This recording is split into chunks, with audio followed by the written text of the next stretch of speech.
नमस्कार मु Pradeep Kumar Sahu reiki grand master आसंतु रेकी विषय किसी जानिबा। हाँ ठीक भाभी आपण रेकी विषय आपण शुणी थे कौन सतरे आपण रेकी कौन जानी कि हाँ अल्प किसी जानी आसंतु मु किछि आलोकपात करुच्ची रेकी उपरे। रेकी दुईटी जापानी शब्द रो मिश्रण आरआई रे के आई की रेकी। रे माने होची यूनिवर्सल, के आई की माने होची life force energy. Total meaning universal life force energy किंबा सर्वव्यापी जीवन शक्ति। ठीक बुझिले जो जीवन शक्ति आपन को भितरे अछि और सेति पई तो आपन बंची छंती। कोन कहंतु गोटे सेकेंड पई एई जीवन शक्ति जदी आपन शरीर बाहरी जाए कोन बंची के रही परिबे ना, के भी बंची के रही परिबेनी। आउ एई जीवन शक्ति आम पृथ्वी जहाँ भी आपण देखुछंती से पशु पक्षी कीट पतंग मनुष्य बा वृक्षलता सबुथिरे जीवन शक्ति अछि और ये जीवन शक्ति जोगु से बंचिक रहिछंती। रेकी काहे की सिखिबे? रेकी जापानी शब्द, जापान रे पुनोद्धार होईछि। डॉक्टर मिकाउसी आमर आदि गुरु तांको माध्यम रे 19 शताब्दी शेष आड़ू जापान रे एटा पुनर् डिस्कवर होईछि, रीडिस्कवर होईछि, जोटा कि आज आम पाखक आसीछि। आम शरीर पंच तत्व रे तैयारी, जेमति कि अग्नि, वायु, पानी, पृथ्वी और आकाश। एई तत्व जेतोले आम शरीर डिसबैलेंस हुए सेतोले आमको किछि ना किछि रोग देखा दिए। ओ आपन तो जानी थिबे आजिर जो आर्टिफिशियल वे ऑफ लिविंग जो आमे खाद्य खाउछु कौन आपण प्योर खाद्य खाउछंती कि जानी थिबे, मोठू बेटर जानी थिबे। कौन आपण जो पानी पिउछंती कौन प्योर पानी पिउछंती कि ना, से भी पोल्यूटेड ही जाइछि। आपण जो प्रोसेस नउछंती कौन प्योर ऑक्सीजन पाउछंती कि आपण कहबे मजा करछंती। सत कथा एटा मजाक ही जाइछि। ऑक्सीजन नहीं गछ काटी चलीछु कि गछ तो लगौनु, ऑक्सीजन आसीब कोठू? आउ सबुठ बड़ जिनस एई जो आर्टिफिशियल वे ऑफ लिविंग जोगु आम शरीर सेल गुड़िकरे टॉक्सिन जमा हो जाए, विषाक्त द्रव्य जमा हो जाए। सेटा ही मुख्य कारण होची रोगर। केवल रोग नुहे, आज जदि आपण क्रोधित अछंती, दुखी अछंती, मनरे कोनोसी प्रकार नकारात्मक भावना अछि, एई टॉक्सिन जोगु यदि ब्रेन सेल रे आपण टॉक्सिन जमा होई रही गला तो आपण दुखी हेबे, आपण क्रोधी हेबे, आपण को मेमोरी फेल करिवो। कोन आ पई कोनोसी औषध तयारी हिची पंच तत्व को बैलेंस करिया पई ना?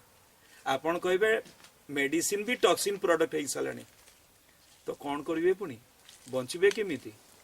आ सबुठ बड़ कथा मु आपण कहूची आज आम चतुर्पार्श्व जेते भी चिकित्सा पद्धति उपलब्ध अछि से सब केवल आम शरीर पाई।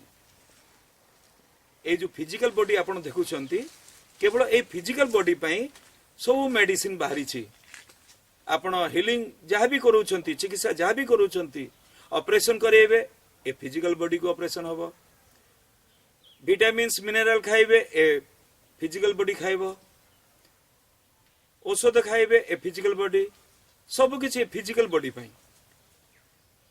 एबे मु आपन गोटे कथा कहया पई जाउची, ए जो फिजिकल बॉडी स्थूल शरीर आपन निजर जो देखुछंती एहा आपन को संपूर्ण शरीर आदो नुह। एहा केवल 1% आउ 99% आपन सूक्ष्म शरीर, इंग्लिश रे एहा को ऑरा बोली कहा जाई थाए। ये होची 99% और फिजिकल बॉडी होची 1%। और फिजिकल बॉडी को आमे जेतोले सब चिकित्सा दउछु 99% को आमे इग्नोर करि दउछु, भूली जाउछु। आपण कहंतु ना कोन 99% को बिना चिकित्सा करिकि रखिबा और 1% को केवल सब चिकित्सा करिबा, कोन 100% आपण ठीक हे परिबे कि? आपण कहबे ना, बिल्कुल ना। सत कथा। तो आमे रोग हबनी काहे कि? हमर डॉक्टर जेते भी फेमस डॉक्टर थिले भी से हमको जेते भलो चिकित्सा कले भी हम फिजिकल बॉडी को चिकित्सा करछंती, आउ 99% को से इग्नोर कर दउछंती, छाड़ी दउछंती। तो तो 100% आम केमती चिकित्सा हो पार से आमको रेकीर आवश्यकता यही 99% को चिकित्सा करने यही सर्वव्यापी जीवन शक्ति आमको दरकार। यही जीवन शक्ति द्वारा आमर ऑरा सूक्ष्म शरीर और फिजिकल बॉडी को आमे संपूर्ण रूपे निरोग करि परिबा। आसंतु ता विषय आउ बेसी जानिबा और रेगुलर निज जीवन रे सेटा को पालन करिबा। आ बहुत सहज आ पई कोनोसी बयस किंबा बेसी पाठ पढ़िथवा लोक सेमती किसी जरूरी नहीं। आपण मफसली गाँवली ही थांतु पाठ पढ़ी नांती किंबा आपण बहुत पाठ पढ़ी आ सहित सेमती किसी नहीं। एठी जे भी रेकी ग्रैंड मास्टर से तांको शिष्य को शक्तिपात करती और शक्तिपात परे आपण हाथरू यही जीवन शक्ति फ्लो होता है बाहरी थाए और से शक्ति को यदि निजको किंबा काहारी प्रति आपण प्रयोग करिवे से निरोग हेबे। आसंतु आमे रेकी शक्ति द्वारा निजको चार्ज करिवा और आजीवन निरोग रे रहिबा। कौन दरकार जीवन सारा कष्ट जंत्रणा रोग भोगिबा? कौन एटा आपण चाहुछंती कि? यदि चाहुनांती आसंतु मो सहित रेकी स्टार्ट करंतु और आजीवन निरोग रहंतु। आ सबुठ बड़ जिनस जीवन सारा आनंदमय और शांतिमय जीवन यापन करंतु। परिवार सहित रहिबा और खुशी रे रहिबा। कौनसी आश्रम जीवा दरकार नहीं, जो घर को ही आश्रम सदृश बने देवा। ये होची रेकी। आसंतु रेकी प्रैक्टिस करिबा। धन्यवाद।